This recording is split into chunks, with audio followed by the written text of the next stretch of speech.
Hi everyone, welcome to the Worldwide Report, your unbiased source on current affairs and world news. I am your host, Daniela, and today I have a special guest co-host. I'm here with Nicolas Varela Pascual, a student at Tufts University in the United States. He studies IR and econ, and well, Nicolas, I'm gonna hand you over the microphone, I guess. Tell us a little bit about what you do and who you are and why you're here. Well, thank you so much for having me, Danny. It's an honor for me to be able to be a part of this. When you called me, I got really excited. If you guys don't know, Danny and I go way back. We met a few years ago in a summer college camp, and we became instant friends. And while we differ a lot in our political ideologies and our opinions on everything, I've always valued her opinion immensely. So it was a no-brainer to come on this podcast when she invited me. But well, to tell you a little bit about myself, my name is Nicolas Varela Pascual. I am Panamanian. I was born in Panama City. I lived there all of my life. And last year, I came to Tufts University in Boston. I study international relations with a regional focus on Latin America and economics. Um, I did debate in my time. I've always been really into politics, really into philosophy, into political philosophy, not to be redundant. Um, and yeah, I'm very excited to be here and get this conversation going. Well, thank you, Nico. Believe me, we're also really glad to have you here. And to give you guys some context, so Nicolas and I have definitely always bonded over our pride on Latin America, on our countries, on where we come from.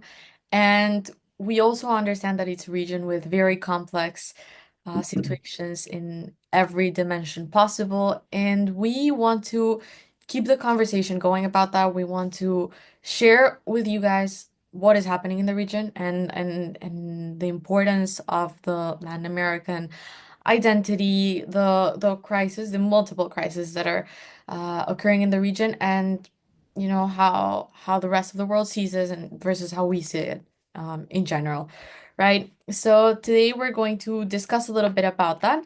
Um, and well, I think we all know right now there was a major political shift when President Donald Trump took office last week, right? So I'd actually love to start a little bit on that. Nico, you are in the United States of America, so how's that? I mean, Latino in United States right now. Talk to me a little bit. Well, I lived during the election cycle. I've remember I went to vote with my dad all the time. Every time there was an election in Panama, I voted myself last election year. Um, and it was a very different experience to the election cycle here. I think that we are used to seeing a lot of campaigns, a lot of ads, a lot of posters, especially. But here it was a more quiet campaign. And I think that the result of the election sort of shows why maybe it was a more quiet campaign. I think that there was a large silent majority that was not happy with President Joe Biden's term and what they believed were his uh, bad economic policies. And people looked for a change. Now, very quickly after Donald Trump won, I think people started to realize that the change that they were promised was not the change that they were going to be getting. Quickly he backed down. He backed out of his proposals for lowering grocery prices, for lowering gasoline prices, and he quickly started quoting ex-president McKinley, talking about tariffs, talking about expansionism, and as a Panamanian in the U.S., of course, that's very scary not only for all Latin Americans in general, because we are a targeted people at this moment.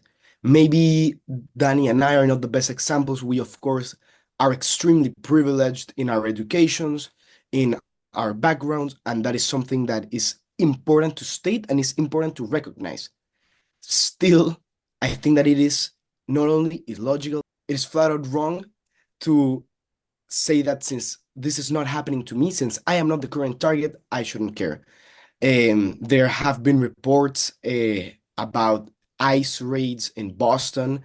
I personally live in Medford, that's a bit outside of the city, but it's still it's still a complicated issue, For them, they've told us to start carrying our papers, which to me is crazy to have to carry my passport, my I-20 certificate, my school ID everywhere. Um, so it's definitely scary stuff. And more specifically, as a Panamanian, since I am one of the very few Panamanians that have the luck to come to Tufts, a lot of people have asked me, Nico, what do you think about what President Trump is saying about Panama? What do you think about his comments on the Panama Canal? And I think that people are fundamentally coming off a point of misunderstanding. So I don't want to extend myself too much, but I do think that it's important to explain a bit of Panamanian history. So very, very quickly, in 1903, Panama separated from the Gran Colombia. So the Gran Colombia was this country formed of Colombia, Venezuela, and Ecuador. Venezuela and Ecuador separated very quickly, but Panama was barred from separating from 1821 when Panama joined to 1903 where Panama finally separated. There were four attempts at separation, and there were four marked attempts, not conspiracies, not plans, like actual separation attempts. Essentially, again, to make the story short, what happened in 1903 is that the Colombian parliament rejected the Iran-Hay Treaty that let the US take over the French Canal because those of you who don't know, the French had tried to build the Panama Canal first in the same way that they built the Suez Canal. Um, that obviously didn't work because of the mountainous, humid, and all around jungle terrain. And so the US tried to make a bid to buy those rights. That was barred by the Colombian parliament. At that point, a junta de separación, so a group Yeah, the of separation people, organization. yeah, essentially went to the US to negotiate with John Hay. And here is where a very interesting thing happens, that not a lot of people that not a lot of people know. But for reasons of life, I recommend if you want a more in-depth story, you can read Con ardientes fulgores de gloria. It's an incredible book that talks about the separation of Panama. Um, but this Frenchman called Philippe Bonneau Varela was the one that signed the Hey Bonneau Varela Treaty. He was not Panamanian. He merely worked in the French Canal, and he essentially screwed Panama over, giving the U.S. perpetual control not only of the canal but also a 10-kilometer radius around the canal. I am not 100% sure if it was 10 kilometers, so take that with a grain of salt, but a piece of Panamanian land that essentially the US controlled and was US sovereign territory. At this point, the Panamanians obtained their separation with being backed by the US, but they were dealt a sour deal. Um, in the following years, amends were made between the canal administration and the Panamanian government. And in wherever the US flag was raised, the Panamanian flag had to be raised. And wherever the US national anthem was raised, it was sung, the Panamanian anthem had to be sung. In 1964, in January 9th, a day that we remember as Martyrs Day in Panama, this law was broken by Balboa High School. This led to a group of Panamanians entering the canal zone peacefully. raising the flag and singing the anthem, they were attacked by Canal Zone citizens and Canal Zone police, and the Panamanian flag was broken. This eventually spread throughout the country. This led to riots and a lot of people entering the Canal Zone. And we remember that day as Martyrs' Day because 21 students, or 21 people, mostly students, lost their lives at the hands of the United States military police. At this point, the president of Panama, Roberto F. Chiari, later nicknamed the president of dignity, broke relations with the US government. A completely unique act in the history of Latin America. No other nation had broken relations with the US, being as close an ally as Panama was to the US. This led to a this led to a chain of events in which the US essentially, like we reestablished diplomatic relations. But this was one of the main points used by Omar Torrijos, the first military dictator that Panama had, who is thought to have been placed there by the US. We're going to talk about it later. It's a common occurrence. Um, and at that point, Omar Torrijos used this moment to sign the Torrijos-Carter Treaty in 1977. This treaty essentially said that from that point, 1977, until 1999, the canal would be gradually given back to Panamanians, and the canal zone would be abolished. And as of the 31st of December of 1999, the canal is 100% Panamanian, and Panama is completely sovereign. Now, 25 years later, President Donald Trump threatens with taking back the canal. And that, at least for me, is a deeply scary notion because the US has invaded Panama before in 1989 under the guise of protecting the canal from dictator Manuel Antonio Noriega, who was very publicly a CIA agent.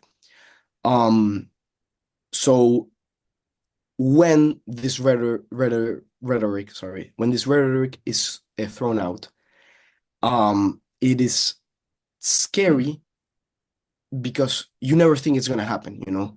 Yeah. It's very easy to say, no, he's bluffing. He's not gonna do anything.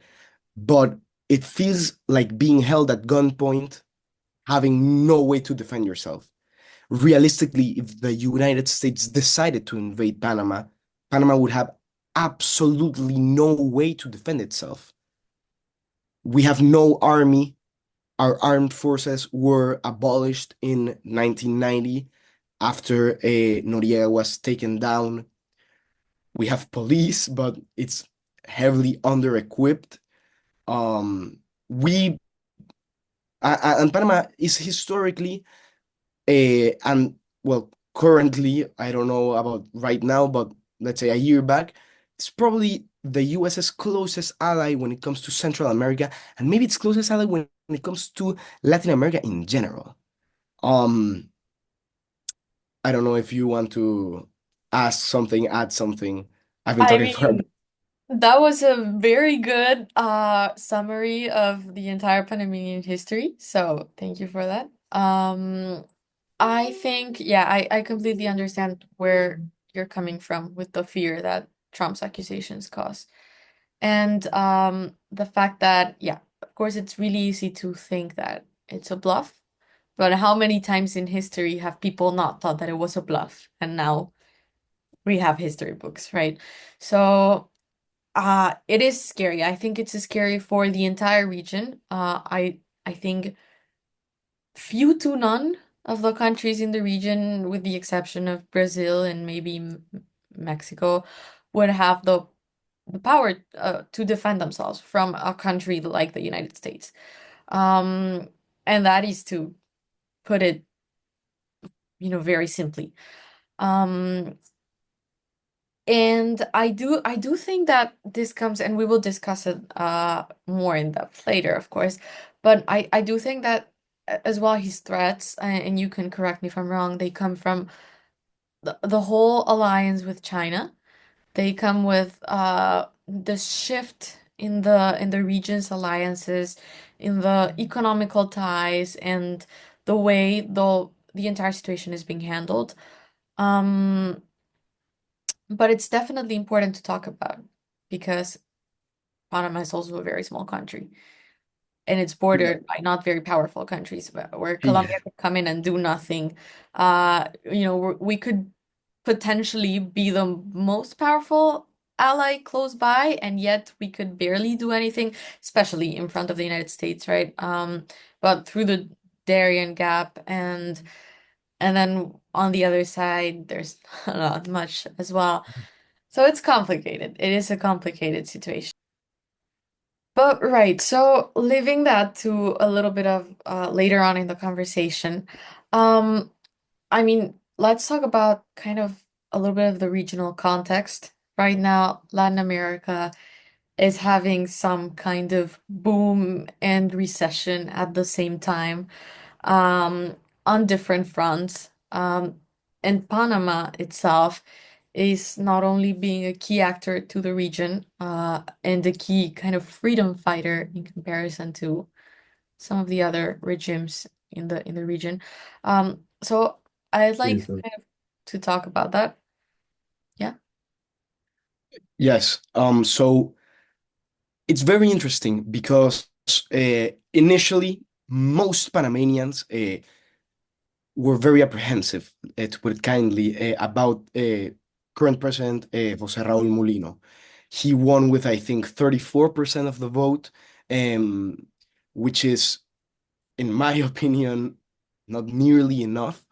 But I think that he has showed a lot of strength and he has showed a lot of courage in his responses to Donald Trump, in his uh, repetitive and constant denial of any ties or of any control of China over the canal, which does not exist, and also in making clear that the canal is Panamanian and that Panama is a sovereign country, and that even though perhaps not militarily strong, we are a economic powerhouse in our own right. Panama was the fastest growing economy in Latin America for, I think, 13 years or something. For a or even more, I think, for a really long time. I think that right now we are second or we are still first. And I think that Panama is the perfect example of flourishing after US interventionism. After the canal was returned to us, and yes, with China's involvement in Latin America, with China's later investments specifically in Panama, of course, that helps. Like the continued diplomatic and economic relations with the US are also a key factor. But for example, I don't know if you know this, but from the years of 1912, when the canal was finished, to 1999, when the canal was returned, Panama got 1.8, I think, $1.8 billion in in money from the US. Last year, the canal made $4.4 billion just last year. So with this new cash flow that the canal is bringing, Panama also look to expand. And effectively, the canal was expanded a few years back, which increased the size of boats that could go through the canal and increased the amount of boats that could go through the canal. Um, Panama has always been a trade hub from the days of the Spanish conquests to the days of the train line that went from one coast to the other, that also worked as a sort of a bare bones canal. And well, eventually, during the entire 20th century, with the canal having been built, Panama is a strategic ally, I think, to any nation in the world. And more than that, Panama is an unproblematic country. you know. Panama has had no wars in its history except a minor territorial dispute with Costa Rica over banana fields decades back.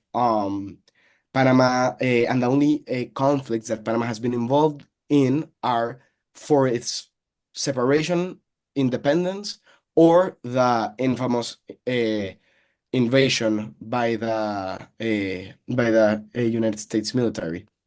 So That is quite impressive for the region, comparatively. You have as well quite calm neighbors. I mean, Costa Rica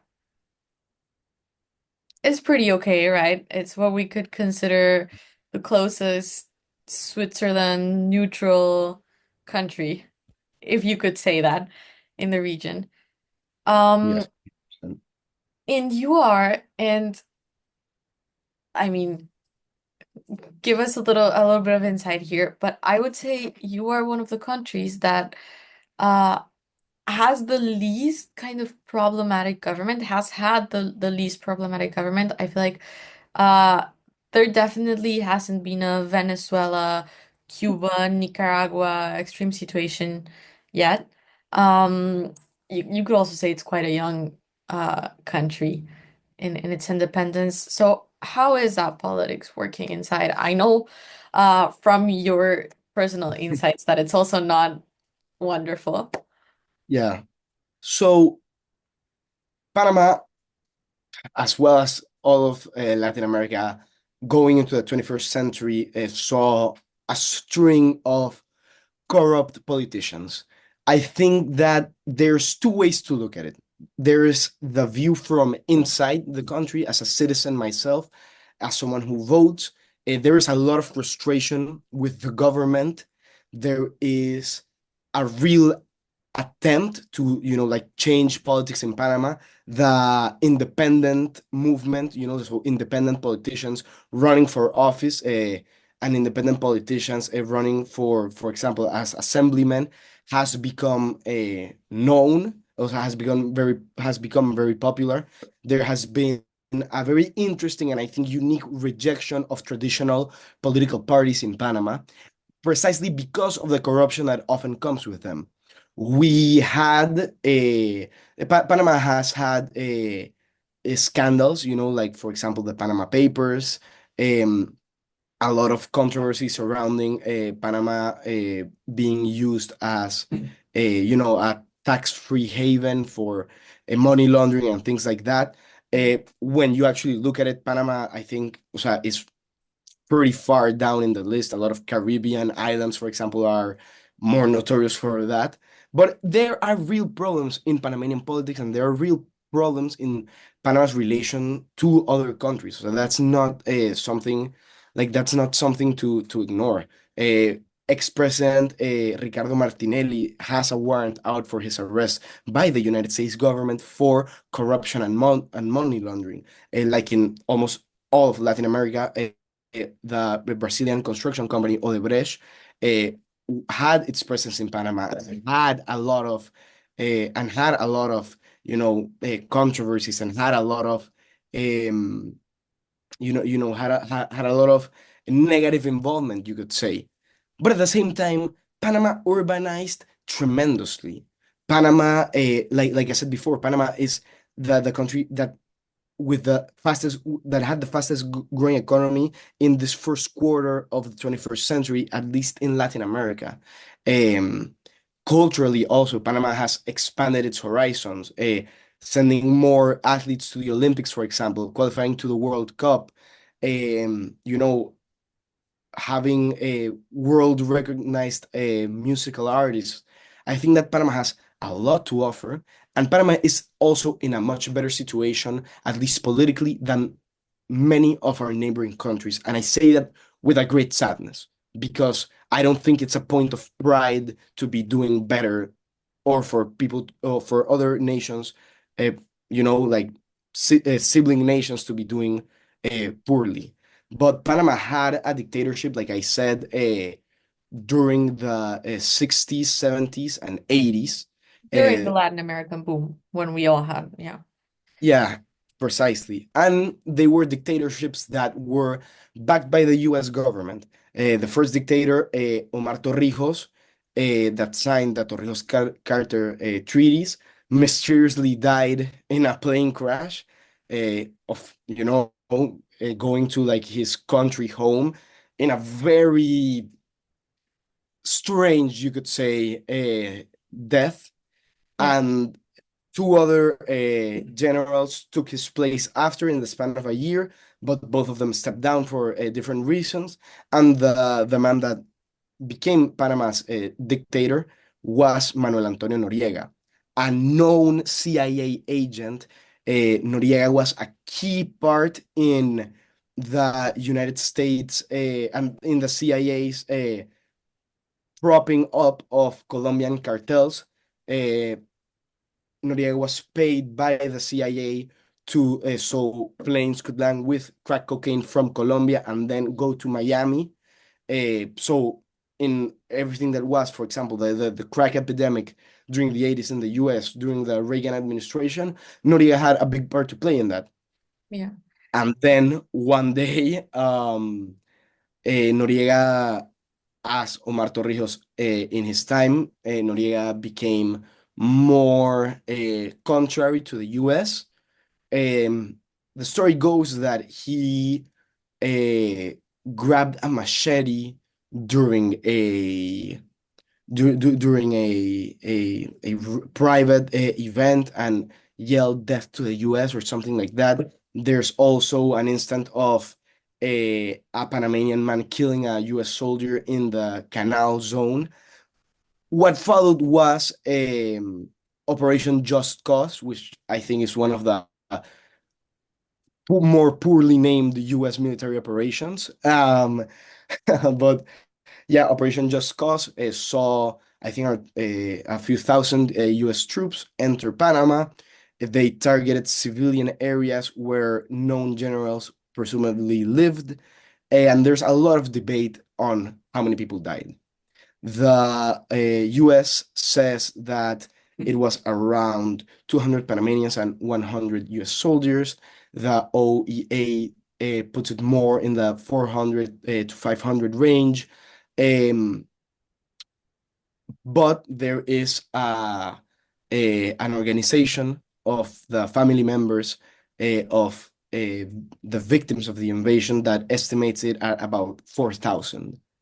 So it is a contested issue. The thing is, people died. Uh, and the US did what the US usually did in these situations. They propped up a democratic government that, while much, much, much better than the dictatorship, and I think it's important to state that democracy is always better than autocracy, in my opinion at least. All of the problems, or most of the problems that the Panamanian political system faces right now are because of mishaps in US nation building. And we see that all throughout Latin America, and we also see it even in the Middle East, for example. yeah. And that brings us, I think, to the next key point. And I want to kind of, we're going to leave a little bit the Panama context for this, I guess, and look at the whole region. But the participation of the United States, to put it nicely, because it has truly been an invasion of the United States to the region that has had a very damaging effect. I mean, I think it's really important to understand how much pain that has caused to to put it in simple terms, right? Because it has been quite present. You know, we have felt that, and I actually was reading this book from Marcel Dirsus about how tyrants fall. I really recommend it if you want to give it a read. But he's explaining kind of how dictatorships work and the participation of the US among this and the clear point that he makes, and he evaluates the whole world. And he dedicated his entire career to this. But it's the fact that the United States has placed most of the governments in Latin America. They have had a direct relationship to everything from their campaigns to their entire governments to their propositions and their actions in office to the point where basically the United States is governing the entire continent. And they are doing it for the people of the United States, right? It's not like they're doing it for our benefit in any way. And I think I mean we have Fidel Castro himself was put there by the United States. Um, the Ortegas in Nicaragua were put there by the United States. And then when all that failed, the Sandinistas, who are now the current dictators of Nicaragua, were put there by the United States. In Colombia, we had our own string of politicians who are to this day backed by the United States. In Venezuela, at the time, Chavez was backed by the United States, and today Maduro is still backed by the United States because they sell cheaper oil than a democratic president would. And even Milei himself is openly, you know, big supporter of Donald Trump.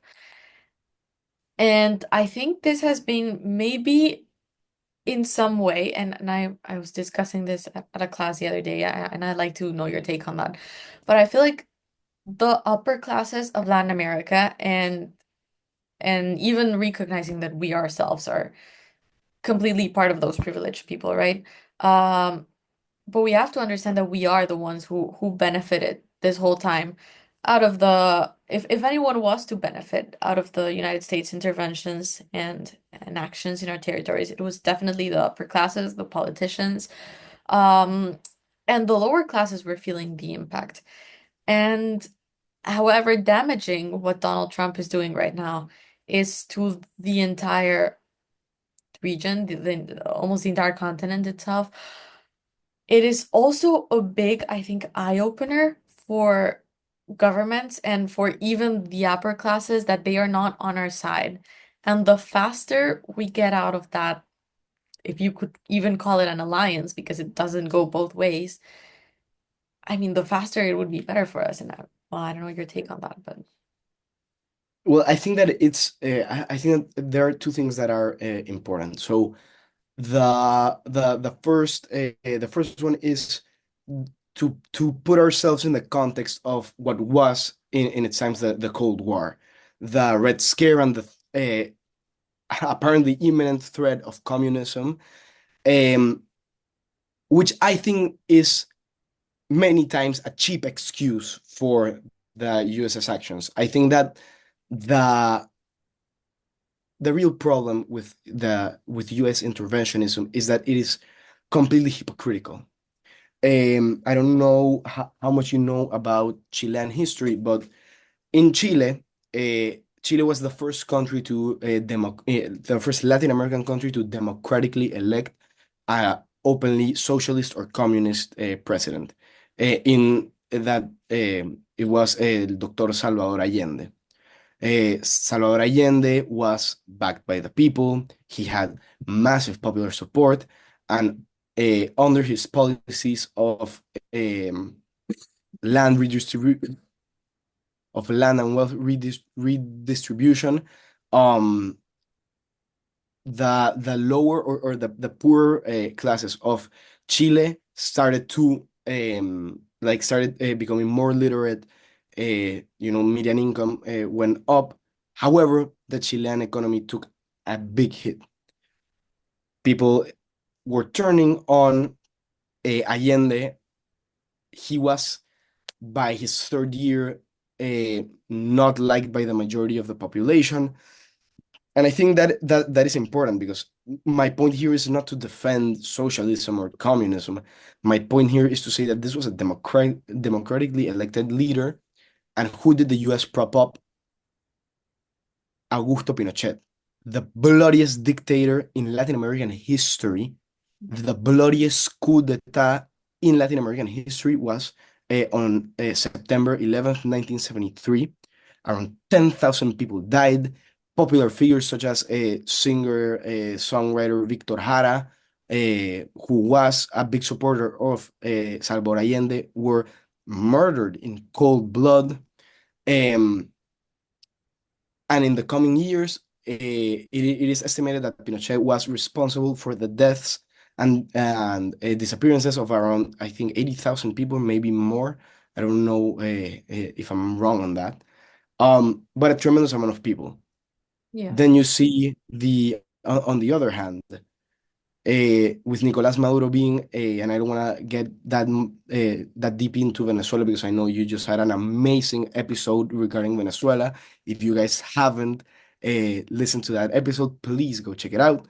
But Nicolas Maduro is very clearly a dictator, an oppressive, authoritarian dictator.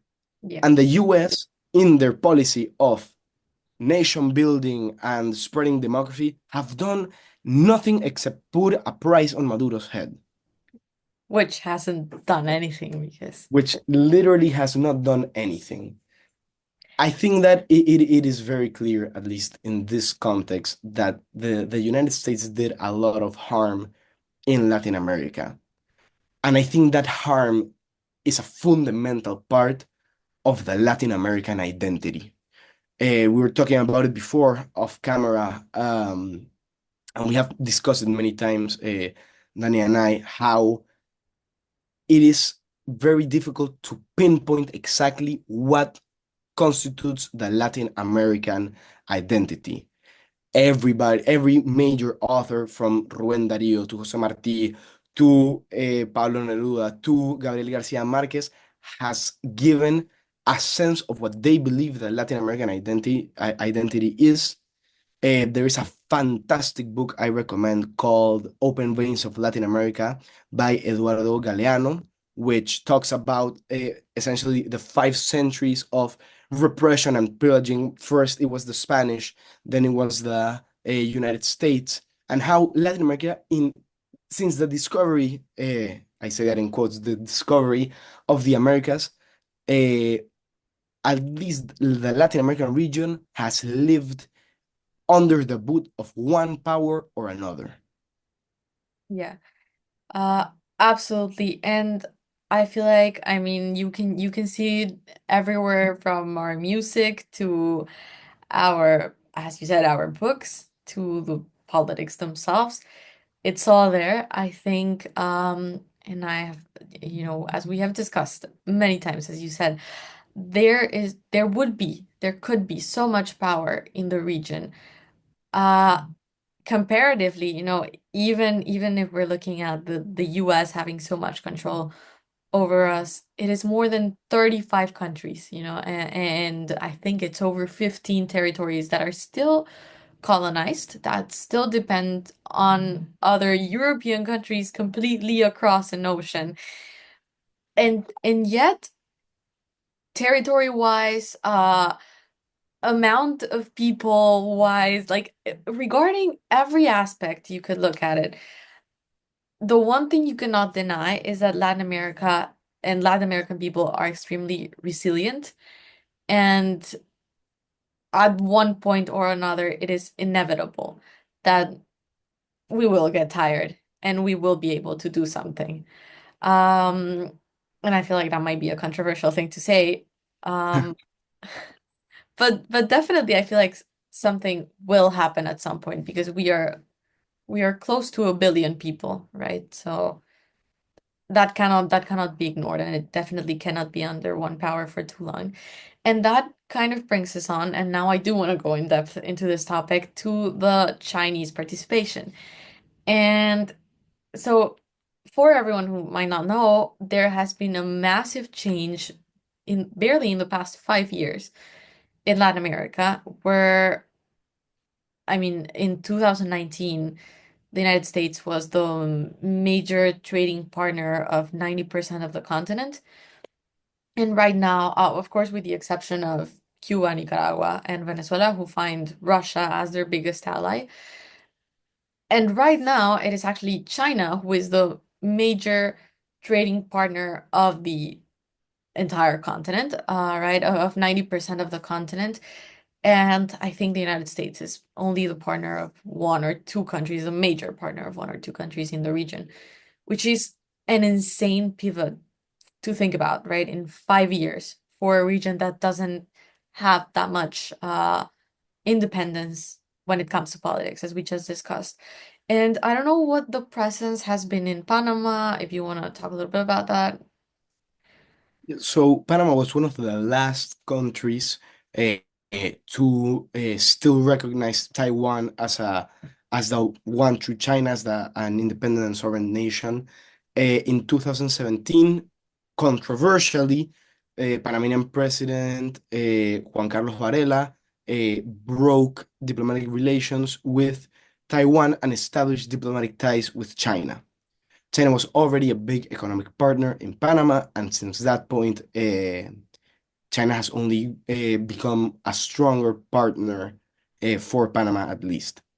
I think that when talking about China, a lot of the Western world has a very negative connotation, and I think that it's important to state a few things. First and foremost, the even though China, the People's Republic of China, is ruled by the Chinese Communist Party, China is a liberal country. Not a democracy, but it is a liberal country in its trade, in its external policies. China has not truly been communist since the death of Mao Zedong. And I think that it's also very important to understand that the China, the China of today is not the China of Mao Zedong. I think that what I'm gonna say is probably the most controversial thing I'm gonna say in this entire podcast, and I hope it doesn't come back to bite me. But I also think that there is a very valid acceptance of China by a lot of Latin Americans. Yeah. I am not saying that China is more moral than the United States or anything like that. I have no opinions regarding the morality of nations. Um, what I do say is that very quickly, if I ask you, Danny, how many countries has the US invaded in the last 40 years? I don't think I could even count them. Yeah. Say you could top of mind you could say at least five. The United States has a history of bloody and I'm sorry, but unjust military interventionism. How many Absolutely. countries has how many countries has China invaded in the last 40 years? And yes, their ongoing conflict with Taiwan is lamentable to say the least.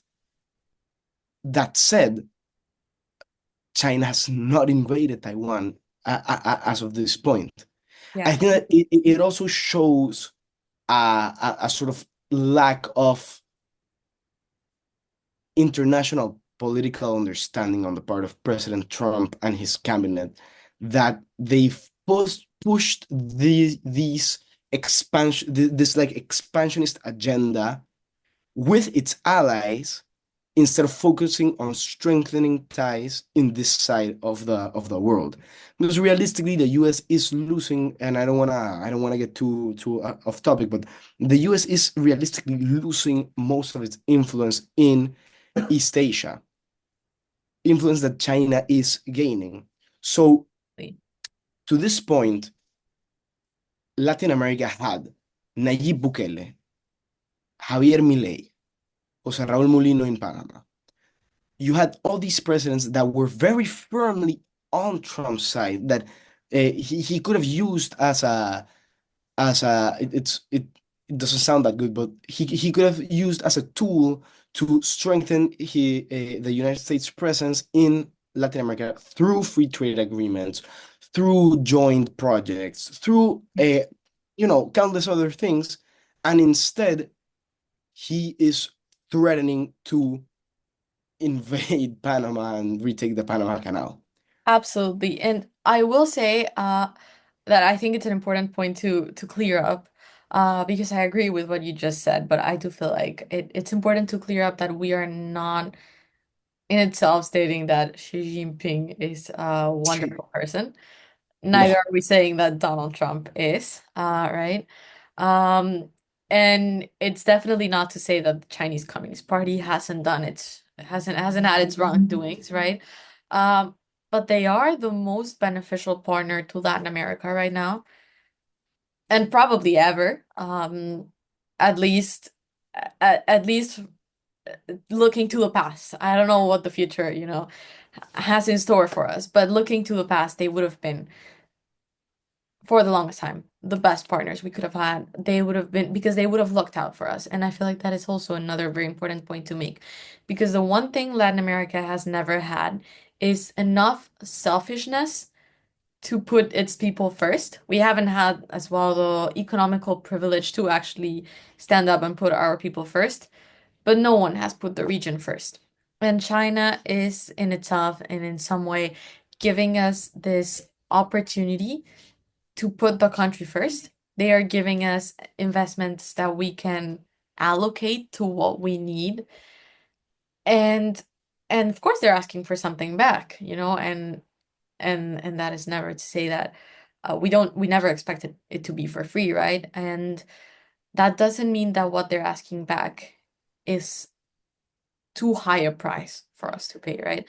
And an economical, political, and strategic alliance with China will forever be easier and much more beneficial to the people, and not to the politicians, but to the civilians of Latin America than an alliance with the United States or with the European Union that were asking of us things that we could just not give them. And and and I feel like we also need to start, and we, I mean, as civilians of the whole world, we need to start asking ourselves is if this whole narrative of West versus China and Russia, and again, not to say that anyone involved is actually a good person and that they have never had the wrongdoings, right? Because everyone involved has, right? But there is a rivalry that has been transferred to all of us that has, in the end, only caused more damage to Latin American people and to African and to Southeast Asian people. And the only ones who are thriving from it are China and Russia and the United States themselves. Yes, 100%. I agree with a lot of what you said. I think that last point that you said is crucial, and that's where maybe my take on it would differ a bit from yours, because I don't think that we should.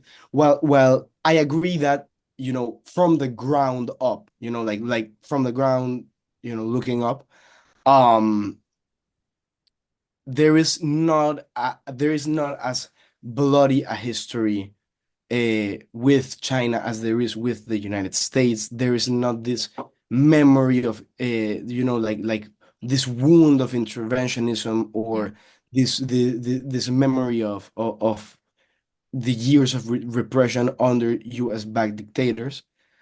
But I think that the answer to Latin America's uh, relation to the US, or like the sort of emerging problem with Latin America and the US, that the current president is sort of like pushing.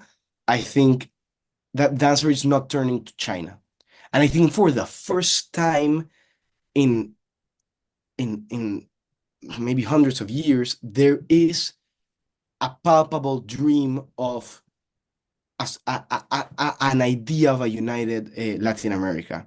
You know, I think that with, for example, the previous the situation in Venezuela, the fact that you had even self-admitting leftist presidents such as Gabriel Boric, of president of Chile, even Gabriel Boric said, and this is a rough quote, said, "I am a leftist president. I support leftist policies, but I do not support Venezuela." You had Bukele again standing against Maduro's regime. I think it was the first time in a long time that you saw so much unity. And with the whole Panama Canal situation, you had well, that right now Colombia has its own problems with the United States, and I know, Danny, that you heavily dislike Gustavo Petro, but Gustavo Petro was the first person outside of Panama to show support for Panamanian sovereignty, and who followed Milei, Nayib Bukele. So I think that for the first time, it is becoming clear that this mentality of the US's mentality of us versus them being China, us doesn't include Latin America. We are another them. And I Yes. think that I think there's a lot to say about Latin American sovereignty, about the Latin American identity. I think that's a deep subject that we can get into.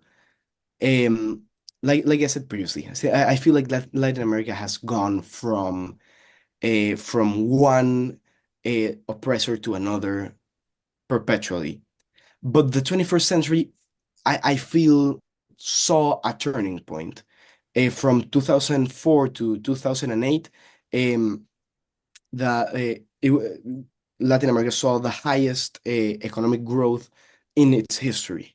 The poverty line went from 44% in 2002 until 20% in 2012. I don't know how bad it is right now. I don't have that statistic with me right now, but everything indicates that Latin America is getting stronger.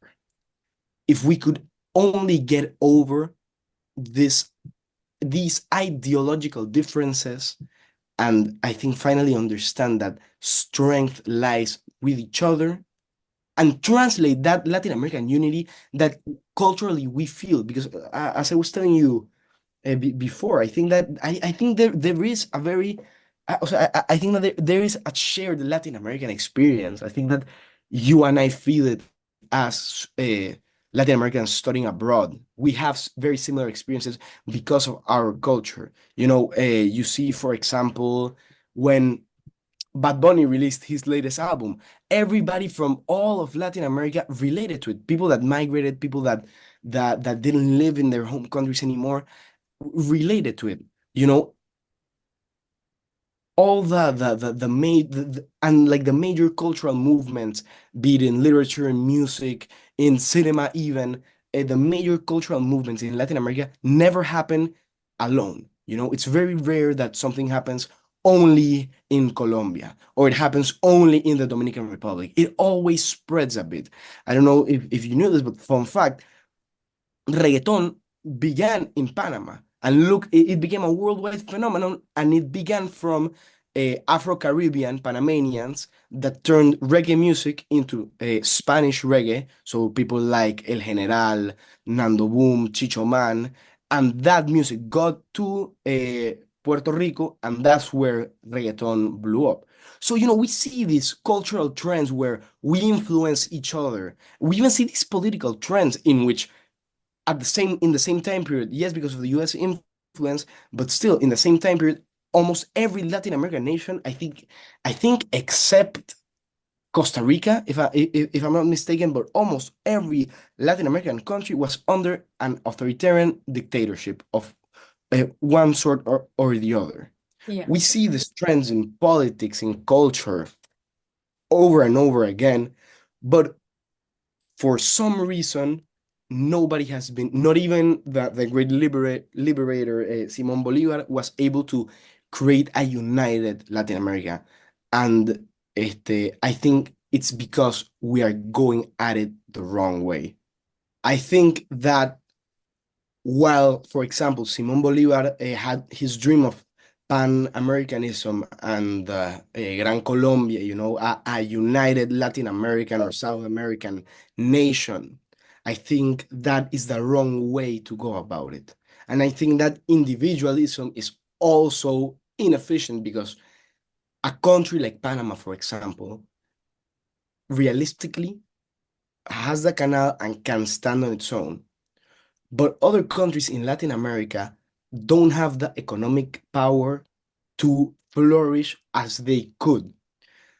I think the ideal situation would be to create a sort of Latin American Union in the vein of the European Union, but I think that would be a topic for next episode.